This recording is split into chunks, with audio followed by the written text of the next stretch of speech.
in writing. Thank you. Thank you, Senator Blumenthal. Senator Ernst, please. Yeah, thank you, Mr. Chair, and good morning. Secretary Dalton, Dr. Schmidt, and Dr. Erickson. It is very nice to have you all here today, and thank you for your service to our great nation. Ms. Dalton, we're going to follow on with a theme that you've heard from many of the members already today, and that's starting with the crisis at our southern border. So you may have noticed in the news, we have a lot of candidates. They came through Iowa. Many of them are talking about the issues that are really important to Americans. Top two issues, one is the economy and the other is the crisis at the southern border. So, Ms. Dalton, in your time as the Assistant Secretary of Defense for Homeland Defense and Hemispheric Affairs at the Department of Defense, you played a key role in the department's plans regarding the disposal of unused border wall construction materials to protect the homeland. And at the end of DoD's disposition process to transfer these materials, there were exactly 14,795 steel tubes remaining. Do you know how much the taxpayers initially paid for these unused materials? Senator, thank you for raising this really important challenge, which is the crisis at our southern border. In my time as Assistant Secretary, I have conducted regular visits to the southwest border to understand the strain that is being placed on our states, local authorities, and Border Patrol. And just in FY23, the Department of Defense has provided $608 million in border security support to DHS and counter-narcotics support to DHS and other federal departments and agencies. The question would be, do you know how much the materials cost? So for the specific materials, Senator, I know that in our August letter that was seeking to be responsive, collecting information from across the department, because this is not in my portfolio. I understand from the Defense Logistics Agency that at that time it was $130,000. Okay, that was to safeguard those materials. The actual cost to the taxpayers for those materials was $4.4 million. And then with the disposition through the DLA, do you know how much the department auctioned them off for? Senator, I would have to defer to the Defense Logistics Agency because they are the lead proponent in the Department of Defense for this issue. It is not in my portfolio, Senator. So I guess I'm struggling to understand because maybe your portfolio doesn't include defense of the homeland? Senator, it includes defense support of civil authorities, which is when the Department of Homeland Security sends requests to the Department of Defense for support. We evaluate those requests to determine if they're legal, if it's appropriate use of the U.S. military per posse comitatus, if it is going to impact training and readiness for our U.S. military given our war-fighting primary mission. And then we provide those recommendations based on the input of components across the Department of Defense to the Secretary of Defense for a decision.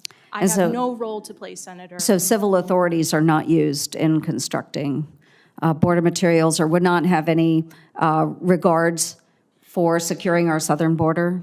We have not received a request from the Department of Homeland Security to use DoD forces in that manner. And so that request has not come through my office. Okay. So based on the information that was provided to us by the Department of Defense, back to the original question, the materials were actually sold to a private buyer for $156,000. So I understand you're saying it's not under your portfolio, and yet you responded to a letter that was sent in regards to this. So I guess you can understand why the committee is having a hard time understanding how you're saying somebody else is in charge of this, and yet you're responding to a written request from Congress. Senator, I was sent a letter from several members of Congress, and because I am a Senate-confirmed official, I take that very seriously. Although this issue is not in my portfolio, I went on a fact-finding mission with my team to collect inputs from across the Department of Defense, from those that have oversight and responsibility for this issue, in order to answer the Okay. questions that I received. appreciate that. I am running out of time. So what I want our taxpayers to understand, though, is it seems that we have a number of different entities within the Department of Defense that are completely siloed. And while you're doing a fact-finding mission, across the board and going to other departments, you didn't take the time to question and follow up in a timely manner. It did take about 5 months to respond to that letter. You simply could have responded, since you take congressional oversight very seriously. You could have responded back to the chairman or back to the ranking member stating that this belongs to another entity within the Department of Defense. But you did go on that fact-finding mission, taking some of that responsibility upon yourself. And unfortunately for our taxpayers, we now see that these materials have been sold for pennies on the dollar, about 3 cents for every dollar that the federal government spent on it. And yet we have some additional auctions that are coming up where people are reselling the materials that they just bought from DLA, and they have been receiving 10 times as much as what they paid to get those tubes from the federal government. So there's a big scheme going on here where people are making a ton of money off of the taxpayers. And so we've got to get to the bottom of this. I appreciate your answers and the follow-up 5 months after the letter was sent, but more to follow. Thank you. Thank you, Mr. Chair. Thank you, Senator Ernst. Senator Hirono. 8 years ago, on this very day, 21-year-old Iowan Sarah Root was struck and killed by an illegal immigrant who was driving under the influence of alcohol and drag racing through the streets. She was struck, she was killed, and yet the illegal immigrant that struck and killed her was released from the custody of law enforcement due to a gap in our laws. That illegal immigrant was able to slip into the shadows and has never been brought to justice. 8 years later, and we still have not found the perpetrator. He was released from the custody of law enforcement, even with a record. So I have introduced yet once again my Sarah's Law. And Sarah's Law would close up these gaps and allow us to hold those illegal immigrants so they can be brought to justice. That's what Sarah's family is asking for, is justice for their daughter, who had just graduated on that very day from college with a 4.0 GPA. So we need to close up the gaps in the law. And you can see after December, the increase of illegals that are coming to our border, 302,000 in December, illegal crossings into the United States. Yet President Biden won't shut the border down. December was the highest month on record. In this past fiscal year, we have had 50 illegal crossings by people on the FBI's terror watch list. This is unacceptable to the American people, and it puts our people in danger. It is time this administration put the safety of our American citizens first, not illegal immigrants. Sarah's Law is a first step to doing that. Well, folks, tomorrow is exactly 1 month away from President Biden's State of the Union address to Congress and to the great United States of America. But what the heck have we seen from this president that is so great to talk about?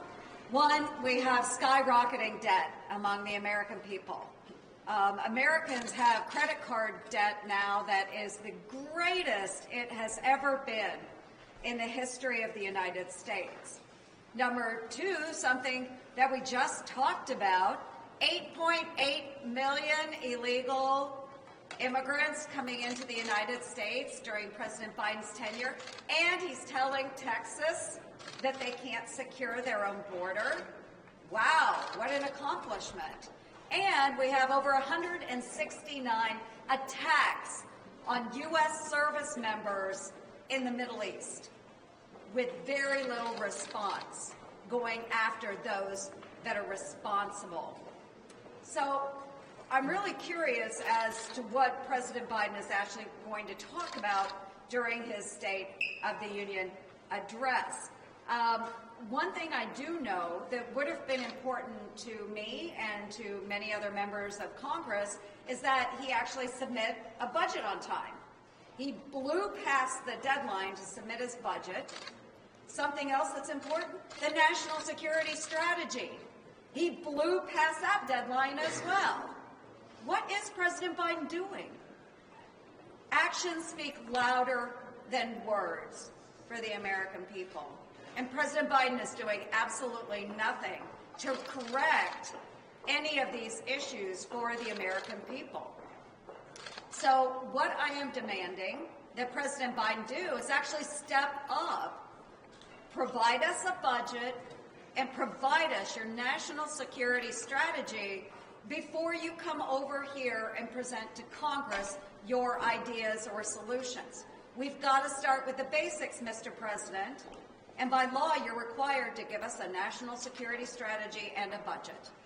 And I'm asking that he do that.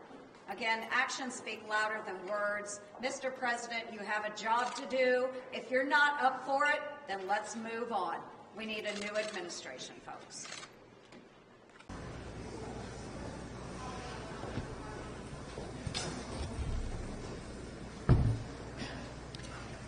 I want you all to look at these two photos, one from 2016 and one from 2024. Biden has to address his border disorder. He can do this. We recently learned about the death of 22-year-old Laken Riley, who was killed by an illegal immigrant that Biden let across our border. The young man that killed Laken Riley crossed into El Paso illegally in 2022. He was then released into the interior of our country, and just 5 months ago, he was arrested in New York City for child endangerment. Yet, even though he had been arrested, somehow he was still able to go to Georgia and take the life of Laken Riley. Too many families have been hurt by this Biden border disorder. And I have been warning about these illegal immigrants that are crossing into the United States and the harm that they continue to cause in the United States of America, and that these perpetrators need to be fully prosecuted, since an illegal immigrant in 2016 was able to kill this other young woman, Sarah Root. Those who come illegally continue to break our laws. And make no mistake, Biden has just made it worse. He has the authority to do something today about this crisis, and yet he refuses to do it. So let's stop these deaths. Let's stop these murders. Let's control our border. Biden, you can do it now. Do it.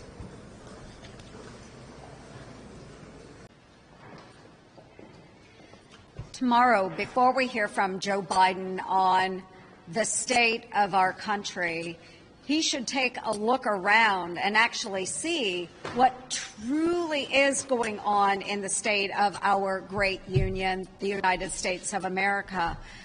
If you look what has happened during Joe Biden's time in office over the course of the last 3 years, we have an open border situation where we have interdicted drugs, fentanyl flooding into our communities. We have seen terrorists that have come across the border and been interdicted. We have Bidenflation, which has hurt our families back home. You know, I talk to my neighbors, the cost of groceries, the cost of gas, it's through the roof since he took office. If you look across the Middle East, and the world is on fire right now, our service members are sitting ducks in the Middle East as they're being attacked by the Houthis. And folks, we still have 6 Americans that are being held by Hamas. These are Americans, and their families don't even know whether they're dead or they're alive. All of this has happened under Joe Biden's watch, with no solutions in sight. We have no national security strategy. We have no budget. And yet, the president is coming to address Congress. So I would just ask, Mr. President, get your priorities straight. Protect this nation, protect your people. Get serious about this nation before you deliver an address to the Congress. Nice. Thank you, Rick. And thank you, Senator Cotton, for organizing today. This is an incredibly important topic. And what we saw on Monday, as a number of my colleagues have already discussed, this mob that is taking over the campus in Columbia. We saw on Monday pro-Hamas protesters hold facility workers hostage. This is the United States of America, where that is wrong. Okay, that is wrong.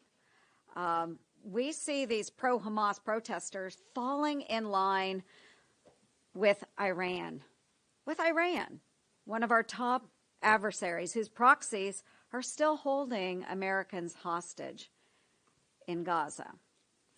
Anti-Semitic violence shouldn't be on American soil, and yet we're seeing it at all of these liberal colleges and universities. We've seen over 50 encampments pop up. As Senator Cotton mentioned, little Gazas, they're popping up. Students are wreaking havoc, and because of that, they must be held accountable to the fullest extent of the law. We also know that there are college professors that are engaging in this activity. We have outside paid people that are coming into campuses and promoting this type of nonsense and violence. And these college administrators are just simply poo-pooing it away. They continue to foster and encourage these activities. And you know what? The Biden administration has failed to stop it. Where are the liberals calling out the violence, calling out the no longer peaceful protests? So I have a good friend who is a liberal Jew. Liberal Jew. Gives to progressives, gives to liberals. Had never given to a conservative. And about a month ago, he came to me and he said, you know what? Who is standing up for the Jewish people? Who's standing up for Israel?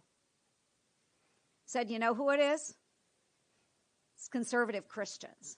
That's who's standing up for the Israelis. That's who's standing up for the Jewish people across the United States. This administration refuses to call it out. And when we have college students at these liberal universities like Columbia, like UCLA, that are promoting Hamas. Let's go back to October 7th, folks, and talk about Hamas. They are supporting Hamas, a terrorist organization that raped innocent women, that killed babies, that drug elderly men and women into Gaza and abused them. Where is this okay? And why are we celebrating that on American soil? I remember when I was working with Senator Dianne Feinstein on the Violence Against Women Act. Most of my Democratic friends supported that. Violence against women is not okay. Where are those same individuals today? Where are the members of Congress decrying the violence that has occurred against women by Hamas? Instead, we see them celebrating it. Tables are turning, folks. The tables are turning. What these students are celebrating today and trying to incite violence against Jews on American soil today, that's not okay. And we need to speak out against it. The universities need to put an end to this now. If they don't, they should kiss their federal funding goodbye. Just as Senator Kennedy said, we shouldn't support that as a federal government. It goes against everything that we stand for. We shouldn't support them with our dollars. The donors should withdraw their funding. And you know what? I'm going to go a step further. Businesses across the United States, when they see that little Harvard diploma, UCLA, Columbia, those businesses, maybe they should hang a sign out that says, graduates need not apply. They need not apply. So presidents, you better get a handle on what's going on your colleges and universities, because it is absolutely unacceptable behavior. And I think we, as elected representatives of our constituencies, need to ensure that federal dollars are not going to these institutions. Very much, Director. Thank you, Mr. Chairman. Thank you, Senator King. Senator Ernst, please. Yes, thank you, Mr. Chair, and thank you both for testifying in front of us today. Director Haynes, of course, we're here to talk about global threats. We've heard about China, Russia, and so forth. But earlier this week, the press reported an effort that would bring one of our global threats here to our homeland. A recent poll found that 71% of Gazans viewed Hamas's brutal attack on Israel, including the rape of innocent women, their murder of children, and their murder of and capture of Americans as, quote, the correct decision. Do you believe that welcoming a significant number of Gazans who likely are harboring these views into the United States, do you believe that that would threaten the safety of Americans? I mean, I obviously think it is outrageous to think that that Hamas's attack on Israel was anything other than a terrorist attack that was utterly brutal and depraved. And I don't have enough information to understand, is when we analyze threats and where the threats come from and how they develop, that is something we do with great care and deliberation. And if you pointed us to, here's the individuals that we're concerned about, then we obviously would do an assessment for you. So just broadly, though, 71% in this poll of those in Gaza support what Hamas did, and yet our president is considering an action to bring Gazan refugees to our homeland. So I know you've spent your career working in the intelligence field. But given this poll, which I would assume is factual, can you tell me for certain that this proposed action by the President of the United States won't put our citizens at risk here in the United States? I'm unfamiliar with the poll, but I can tell you that the process for bringing individuals into the United States includes a very significant vetting process. That would be the kind of process I would expect would occur, and so therefore that would mitigate against any concern or risk that we would have. Okay. I know that we have tried to do vetting on Afghans and other refugees as they come in. Many times that has not been successful. I'm adamantly opposed to what the president is attempting to do.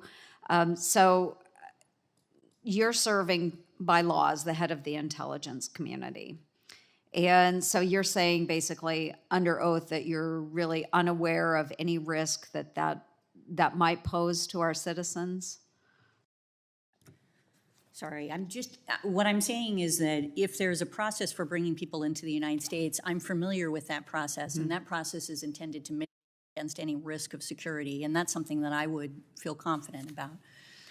Okay, thank you. I'd like to pivot now to Hamas's backers, the Iranian mullahs.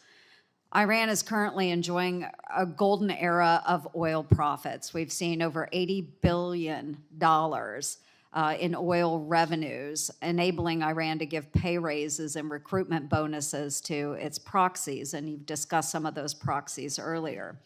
And these revenues come from sanctioned transactions, but the enforcement of the sanctions remains non-existent.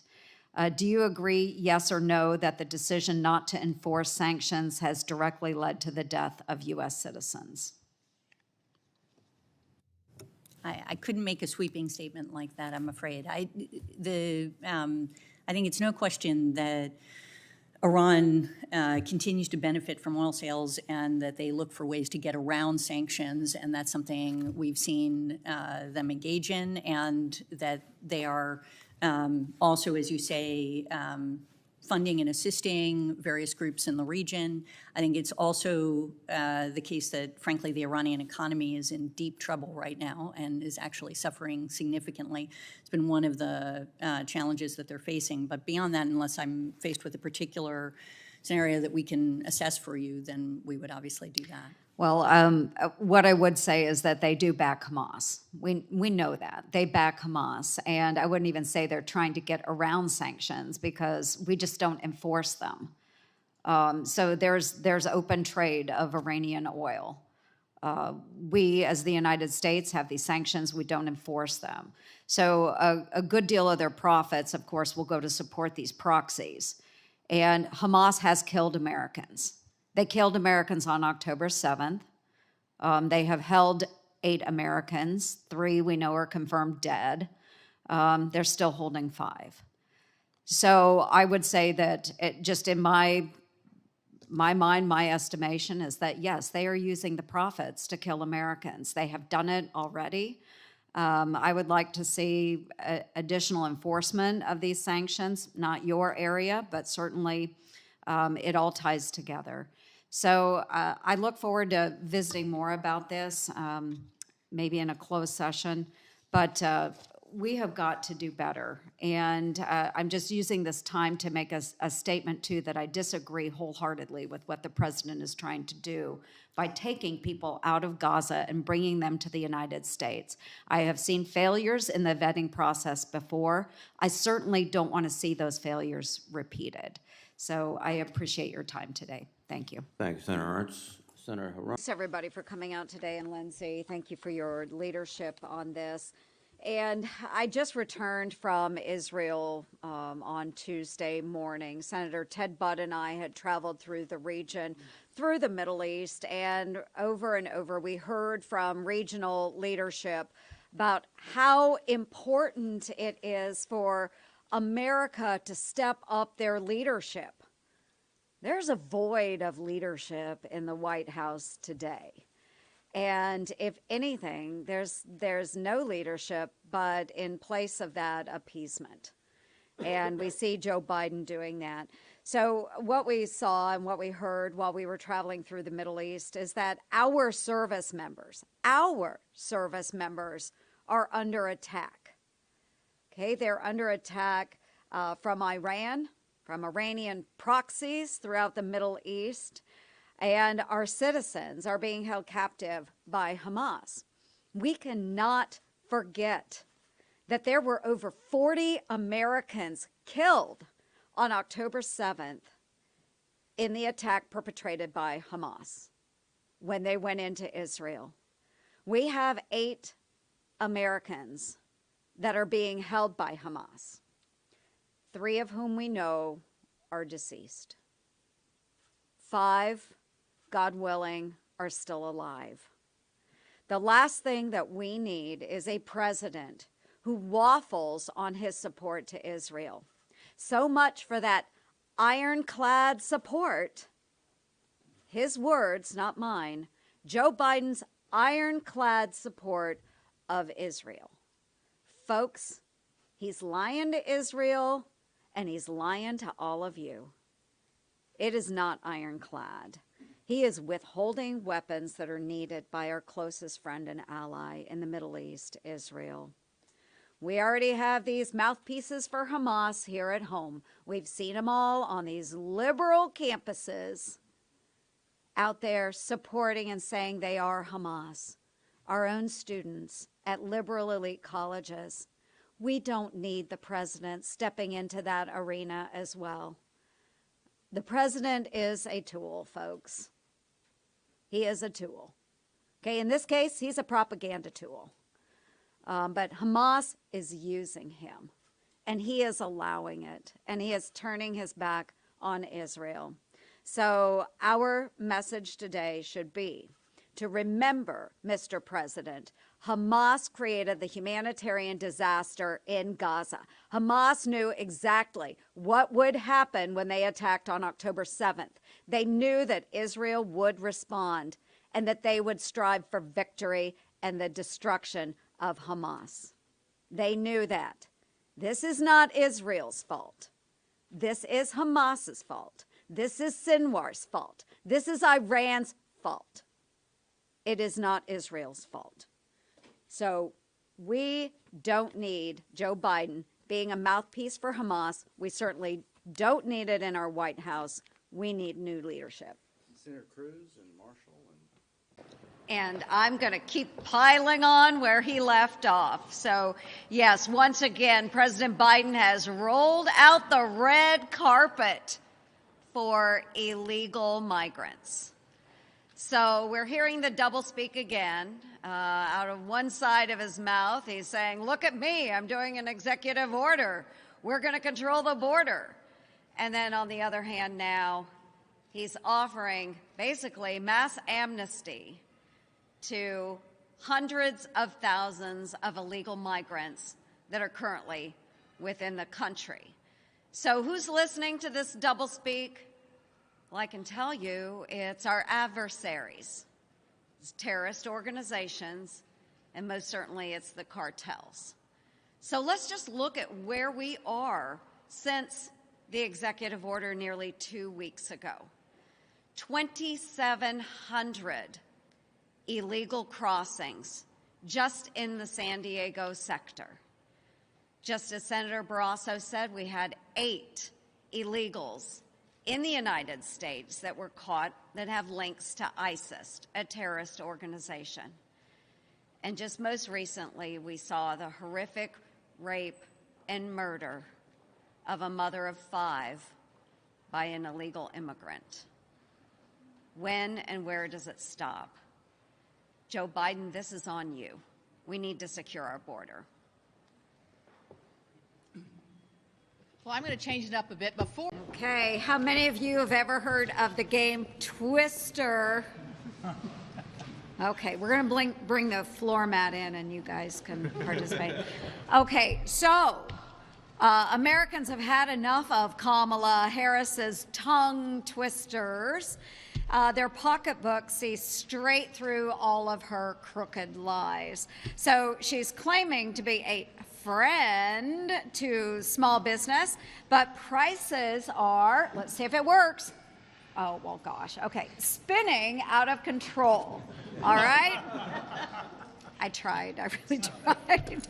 Thanks, Shelley. Okay, so blue. Okay, no, right hand on blue. Biden-Harris administration has imposed a tangled web of over 1.6 trillion, with a T, trillion dollars in regulatory costs. After the tie-breaking votes for radical spendings, and we see this every day, whether it's gas, grocery prices, Americans are seeing a 20% price increase. That's due to her tie-breaking votes. Now our San Francisco liberal is leaning more to the left to force communist price controls. communism. Get it? Kamala, communism. So if Kamala had a plan that worked, she wouldn't need to get bent out of shape selling us on her day one strategy. And I'll remind you folks that should she see her day one, it's not actually a day one because she's actually been in office 4 years and has done not a darn thing about the cost to Americans. So no matter how she twists it, let me set the record straight. She owns the crises at the White House. So thank you all. We'll be seeing you on the mat later. The United Nations has convened their General Assembly in New York City. And today we heard from President Joe Biden, his final major policy speech in front of the UN. And let me tell you folks, the free world, they are breathing a sigh of relief because President Joe Biden in this last speech, the last major speech of his presidency, he did not stand up for Israel. He did not discount and speak about anti-Semitism rolling across our country. Instead, what the free world has recognized is that in the Biden-Harris administration, we have had a world of chaos and uncertainty. So yes, the free world is very glad to see him go. But what we see is Vice President Kamala Harris, who owns this policy, the policy of sowing chaos and uncertainty around the globe. Not just in Afghanistan, and we'll all remember that fateful fall in 2021, but we will always remember the disinterest that this administration took when Russia invaded Ukraine. And certainly we will always remember what is going on in the Middle East that kicked off nearly a year ago on October 7th, when Hamas, backed by Iran, invaded Israel and killed innocent elderly people, raped women, murdered babies. And yet, this administration under Kamala Harris and Joe Biden allowed the leadership of Iran visas to come into the United States and attend the United Nations General Assembly and gave them platform in this free country. We are tired of the hatred that is being fomented by this administration. Kamala Harris owns this. Iran is with Kamala Harris. You will see Iran interfering in our election, admittedly tapping into the Trump campaign. We will see Iran continuing to go after Americans, former administration officials, where they have open contracts on the heads of people like Mike Pompeo, of President Trump, of Ambassador Bolton. We allowed, through Joe Biden and Kamala Harris, these people to come into our country.